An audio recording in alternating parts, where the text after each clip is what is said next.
feeble sense, but trust Him for His grace. Behind the frowning providence, He hides a smiling face. His purposes will run fast, unfolding every hour. The blind may have a bitter taste, but sweet will be found. Hello, this is John, Jaw1, and just finished reading the One Year Bible for today. And the particular verse that stood out to me out of today's reading for May 16th is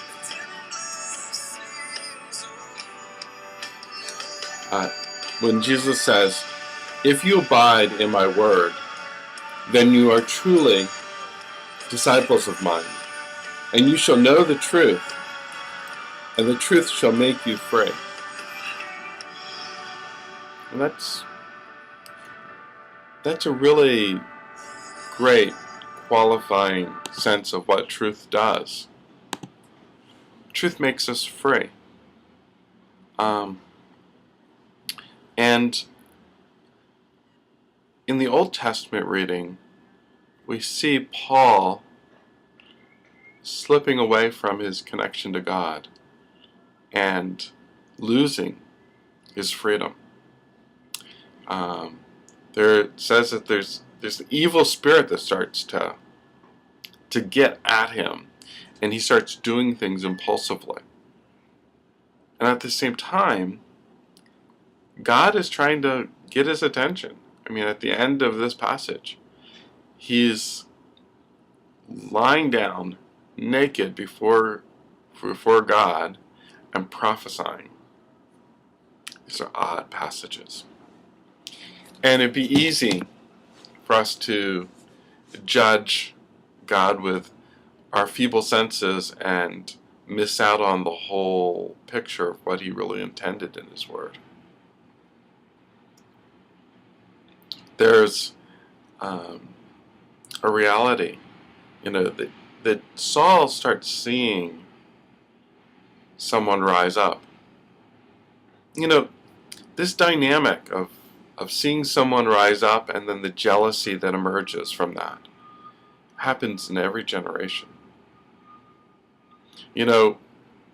People get older, and people can't legitimately, wisely stay in positions of power forever.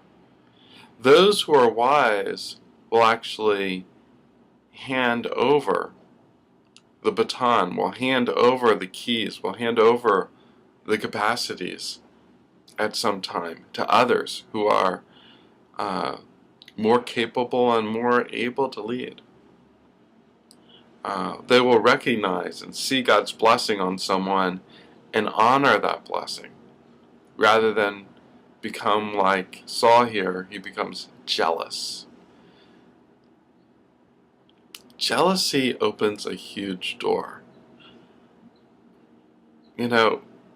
We each get to live a life, and the only blessings we really get to keep are the blessings from God that are our own. We're stewards of this life. Nothing that we have is ours to keep. Ultimately, everything we have comes from God. How we use it before God, in His presence. And when we're all set, everything's said and done, everything will get returned back to God. And then we will be measured, our life will be measured by the faithfulness of our stewardship. Even the next generation will measure the faithfulness of our stewardship and whether we were truly a blessing to the next generation. So, at the core someone who is a learner, a disciple. So if you abide in my words, then you are truly disciples of mine. We are wired. Who we listen to profoundly affects what is at the core of our being. And if we listen to the words of Jesus and allow those words to penetrate at the core of our heart, it's learning from those things. The word disciple means learner. The person who learns continues to learn from the words of Jesus. Those are the disciples of Jesus. And if someone stops learning, they stop being a disciple. And it doesn't mean that God's removed himself from him. But there is a disconnect.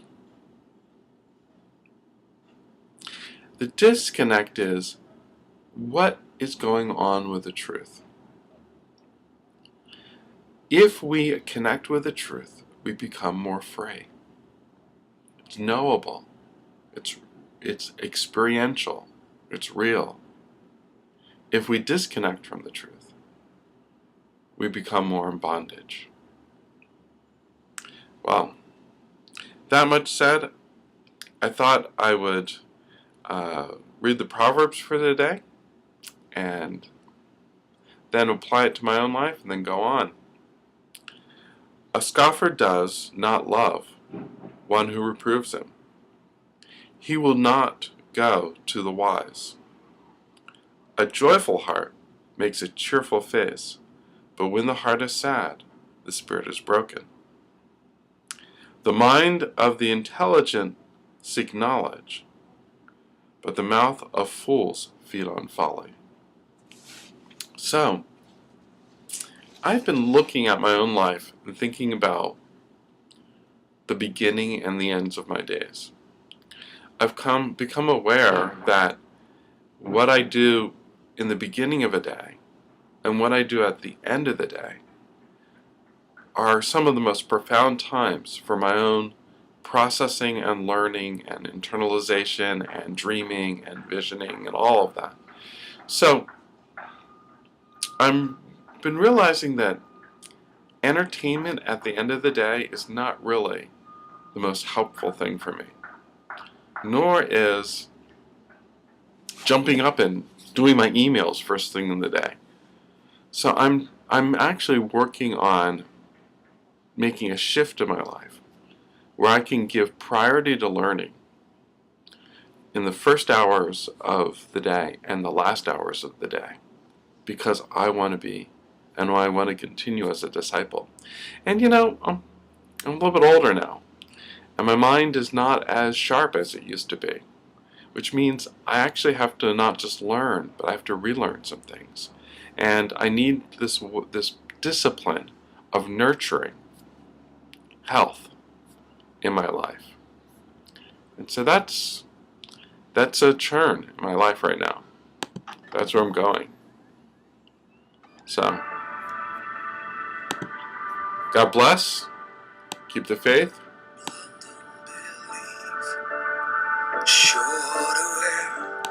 And I really hope that we learn to know that God moves in mysterious ways, and that we learn to follow His lead. This song is from Jeremy Riddle, and I really like it. God bless.